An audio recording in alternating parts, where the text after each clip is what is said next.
Hi, I'm Taylor, and this is my first knitting podcast. And it feels like my first because I've already ran into a slew of technical and not as technical difficulties. The chair I was in the first time I tried this was creaking a lot. And it was really messing up the audio. This one is creaking a little bit, but it is the least creaky of chairs that I own, so we're gonna have to roll with it. My low battery came on and I think it paused things. I'm on low battery now too, so I'm trying to make this quick. Not rushed, but I think I was being rather rambly in my first go. I can hear the chair squeaking so loudly. Okay, I'm gonna just adjust. Okay, if I look like I'm trying to be still, that's because I am. And I also kept not looking at the camera, which I'm gonna try to do more of this time. But you know, it's all new. So yeah, maybe I just don't look at the camera when I talk about knitting. I look off into the distance when I'm thinking, but okay, enough not knitting talk. I'm gonna follow the standard format. I'm gonna talk about some finished objects, works in progress, and some things I'm excited to knit soon. Yeah, what else? I guess really quick background. I started knitting when I was in high school, maybe a smidge younger. I learned from my Nana and she taught me how to knit hats, and I really fixated on hats for many years. And yeah, it wasn't really until this fall that I started to broaden my knitting horizons. And yeah, that's when I knit my first sweater, and I don't know, things have kind of expanded from there. I still have so many things I haven't knit and I want to knit. This is very much a beginner knitting podcast sort of vibe, so if you're looking to see very intricate and advanced knits, that's not me yet. Maybe someday. I'm just kind of easing into things. I knit for fun, and you know, after work, sometimes on the weekends, in the morning. It's a great way to wake up for me. But yeah, I don't knit many hours a day. I knit when I can. I live in Maine, which is chilly for a good portion of the year, and I love the cold. And the cold is really optimal for wearing knitted pieces. I'm happy about that. And yeah, there's some really fun yarn stores here too that I still have so many to explore, but yeah, it's fun to check out new local spots with new hobbies. So yeah, I'm gonna get into my first finished object, which is this sweater that I'm wearing. I always love this part of knitting podcasts when they, you know, share what sweater they're wearing. And this is the only sweater. This is my first sweater. It is the Handmade by Florence on YouTube. Florence Miller, I think, is her Ravelry, right? The step-by-step sweater. I followed the YouTube video for this along with the pattern. I kind of let the YouTube video be supplemental to me because I've never read, I really hadn't even read one or knit following a pattern before. And oh, I also knit left-handed. I am left-handed and I knit left-handed. And I think that's a huge reason why I didn't try patterns sooner, because I had this, I guess, false idea that I wouldn't be able to follow a pattern because I knit, you know, in the non-traditional direction. And yeah, I just, so far in all of the patterns I'm going to show you, I just followed the pattern to a T and it came out mirrored. I knit the way as I normally would and read the pattern as someone who knits right-handed or in the right-handed direction would. And it's worked out so far. I haven't knit any words. So I think that's where I might run into issues. The letters might be backwards, I think. But so far it's been working okay. Okay, I have to go fast. I'm running low on battery.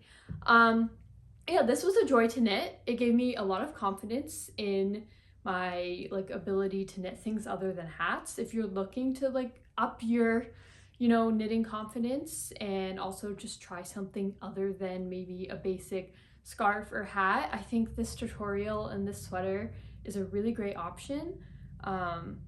I was explaining to a friend that I think this sweater is a really great thing to advance to because there are spurts of challenging new skills. Like I never, did a make one left and make one right, and never had like stitch markers in the middle of my piece. I've only just had my start and end stitch marker. And those sections are big enough in a sweater, you can kind of get used to the pattern of what you're making and like the process of whatever step you're on, whether it's the make one left, make one right, or a decrease or some other increase. I don't think there was any other. I think the arm sleeves did no, those were decreased. It's been a minute since I finished this. But yeah, it was a joy to knit, I think is what I'm trying to say. And there's room for mistakes. I made mistakes. I accidentally shifted the raglan increase on one side, like one row to the left, and it might be on the back because it is reversible, because I didn't do the neck shaping. I was trying to keep it very simple, which I think was a great strategy for starting out. And yeah, I mean, I don't think you can tell one sleeve is shorter than the other. I don't know if that's evident. I know it's true, but it's not, I don't think it's too obvious unless you point it out. I didn't count the rows. I just kind of eyeballed it and measured it. So I definitely could have made a mistake. Oh, I wanted to talk about the yarn that I'm using in this. So I'm using Fritz yarn by Sans Garn, or I used. The sweater's very much done. And I think I ordered 9 skeins of this. And I have this in a whole one and then nearly a whole one left. So about 100 grams, a little less. And I don't know, I did ponder if I should go back and add more to the body because I did make it is a bit short. It's cropped. It's just below my belly button. I really don't want to undo anything. And it's my first sweater. It's okay if it's, a little flawed. And also it's very rustic, Norwegian wool. So it's very warm. So I don't know. I think it's warm enough even though it's short. Any other sweater would just be a lot of extra warmth. And I'm a very chilly person. So if I'm saying it's warm enough, then it's quite warm. I really loved working with this yarn. It was lovely. Okay, I'm moving on to the next thing, which I have right here. Okay, so my next finished object are the penny gloves by Petite Knit. These were so fun, like such a joy to knit. I think part of it was the pattern is just really feel good. It knits up very quickly and it's pretty simple to follow. And then also these are a self-striping yarn. So it was just fun to see like how the colors were panning out as I, moved up the mitten. I'll put one on. I've been really enjoying these. I don't think I would ever go out of my way to buy fingerless mittens, but making them, I found that they're really useful, especially in the shoulder season of, November when it's cold, but not super cold yet. It's nice to have the fingers out, be able to, swipe a card or something if you're going into the grocery store, but you don't have to take, your mittens or gloves off and lug them around. You can just leave them on your hands. Yeah, this pattern was so easy to follow. I think it was a great follow-up to the sweater that I made, because it was, I'd say, equally as easy. But these worked up quick. So this was a longer, more arduous sort of process. And then these were a really speedy, joyous little feel good creation. So I was really happy too that, this was total luck, but the bind off color at the top is pretty nearly the same sort of denim blue stripe. So it does make the mittens, I think, look a little bit more like an intentional pair.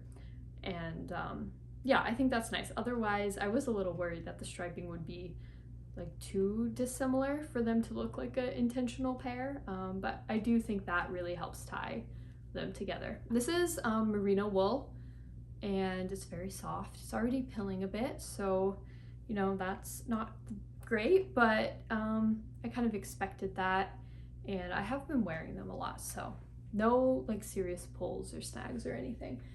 This is the yarn I used. It's Lanagato, made in Calgary, it says. I am very new to, you know, the whole yarn world, so I'm not sure if this is a common yarn manufacturer, but yeah, I got it at my local yarn store. It's actually on sale. It was in the back of the store. So, and I think I have enough here to knit another pair, so that's very exciting. Okay, so my next finished object are these. This is my first ever color work attempt, I suppose. Well, I did it. There are some flaws. One is absolutely longer than the other. But yeah, this is my first go at color work. These are the Frost Mittens. I'll link the Ravelry below. I don't remember exactly what the name of the creator of the pattern is, but they're the Frost Mittens and they're very warm. The tips are a little roomy, so that is kind of where I've noticed them getting a smidge bit drafty, but you know, I wore them on like a very leisurely hike in the woods and there was snow and it was chilly and my hands were pretty content in them. The inside, you know, as I think, you know, color work is, it's almost like a double thickness. It's not double knit, but you have the rows of the carrying over colors that I think kind of help add some warmth. I use the Sans Garn Pure Gint, and I also used it in this white color, and I actually have enough left. I've kind of deduced to make another pair, except with the inverse. So where it's white, it would be blue. I think I'm going to, just to make sure I'm not playing yarn chicken, I'm gonna cut like one of the heart sort of, I don't know if it's supposed to be a heart, but they look like little hearts to me. I'm gonna cut one of these rows out. So it's just gonna be a little shorter in the wrist, but it's plenty, like there's plenty of room to make it a bit shorter and still have adequate wrist coverage. And yeah, I'm gonna make my next pair for my friend who lives out in Utah, and I'm gonna send those to her. So that's really exciting. I love knitting things for other people. I have some finished objects that aren't here because I've already given them off. So yeah, I won't show those or talk about them because I don't know. It's nice to see the things that people are talking about. Okay, so I'm gonna move into my works in progress. So this is the first one. It's a sock. I followed the Crazy Sock Ladies DPN vanilla sock pattern for this. I did make some modifications. I carried the ribbing down the full length of the ankle, and then also over the top of the foot. I didn't carry it down the heel flap or the gusset, just the top. And I also think she might have called for a different ribbing combination. I did 2x2, and I kind of think it was 1x1. I don't remember. Yeah, these were so fun to make. I actually started to make them in the size small, and it was absolutely not going to get over my heel. I think I made like this much of it, and so I had to rip all that back and redo it. I only have one of these because I bought one 50-gram skein of this, and I did not realize that that would not be enough for 2 pairs of socks, because I kind of bought the yarn with no sock pattern in mind, and really, you know, beginner's knowledge of how much yarn it takes to make a sock, and I've learned that it's more than 50 grams for a pair, for my feet at least. I think if I would have made the small, it would have been fine, but it also wouldn't have fit my foot, so that would have been a bit useless. So yeah, I have to make another one of these, and I think I measured it out and I'm about 12 grams short. The red color, I believe it was colorway 60, and I have 2 of these in the blue, which is the same yarn, just a different color. So what I'm gonna do is I'm gonna knit the blue pair, and I know I'll have a little bit left over, probably, like definitely I think enough to do the sock. So then with the remaining red yarn I have, I'm gonna knit as much of my second red sock as I can, and then finish it off with the blue, like around the toe or wherever the red ends. So it won't be like a fully red sock pair, but I think it'll be a great way for me to use up any scrap yarns from this, not have to buy a whole nother spool of this because I'm having a really hard time finding it. When I bought it, there was only one, so I think that's why I only bought one to begin with. So yeah, I don't know. I think that strategy will be okay. Okay. And then my last work in progress, I have to be fast because I'm knitting these for my roommate, my best friend, and she's coming home from work soon, maybe. So I don't want her to see them. These are the penny gloves, again, but in a different yarn, which I don't actually know what this yarn is called because I don't have the label with me, but it is a blend of merino and silk and cashmere. I think primarily merino, and it's this black and, well, green primarily, but with some like black tweed and like also some lighter colors flecked in there. I still have to, as you can see, weave in the ends, but yeah, this is it. And I'm started on the second one, but you know, the very beginnings. And I think I'm actually gonna have enough to make a Sophie scarf. This is a little bit light for a Sophie scarf. I think it's a fingering weight, and I think that calls for a DK if I remember right. But anyways, I think I'm gonna pair a strand of this mohair with it. I've never made a Sophie scarf before, but I feel like it's a rite of passage as a beginner knitter. So yeah, I think I'll be able to make her a pair of gloves and a scarf out of this yarn, which is really exciting. A gift knit, which is so fun to be able to knit things for people this year. I feel like my skills were so just basic before that. Sometimes I knit, you know, hats for gifts, but I didn't do it often. Especially now being able to follow patterns, it'll be nice to make things that I know will like fit, because I know I've knit some hats that are just like way too small for human heads. I don't, yeah, it's hard to gauge. Okay, and then the last thing I have is this yarn. I actually have many more spools of this, but I left them in my room because I just wanted one to show.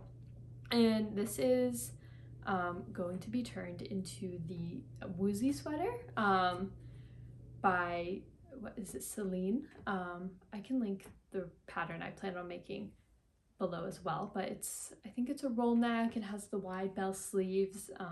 I haven't started it yet, so I haven't even bought it yet. But yeah, I think that will be a great second sweater, and I'm really excited about this yarn. It's alpaca, organic cotton, and merino wool. It's very soft, a very different feel than this.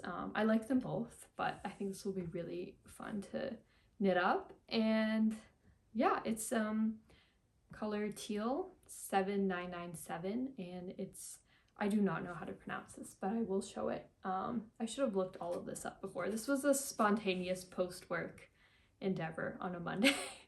And I'm also, my voice is like feeling hoarse already. I don't know how people talk so much. Oh my gosh. That's everything that I have completed knitting and working in progress, and am excited to knit in the future. I hope to make more of these as I complete more things, but yeah, thank you for checking in if anyone sees this, and if not, that's fine. No one has to. And I'd love to know what your favorite things to knit are, if anyone does see this and feels compelled to let me know. I've discovered in my expansion of knitting things other than hats that I really enjoy. Mittens or things for hands, like I love knitting those mittens. I really want to try the songbird mitts next. I think those are so beautiful, and the penny gloves are fun. So yeah, I'm quite a fan of mittens. I think they're like quicker than a sock, and they're a pair, but you know, I don't know, I'm not getting that like second sock, second mitt, I don't want to do it dilemma. You know, I'm just really excited to complete them whenever I start them. So I think that's good. It feels energizing, but I'm also really excited to dive into another sweater. But I'd love to hear, maybe I'm missing out on something that's really fun to make and I haven't tried yet. Like, I know I haven't really done a scarf in a serious way. So I'm also very excited to try the Sophie scarf. Yeah, that's all. Thank you. Bye.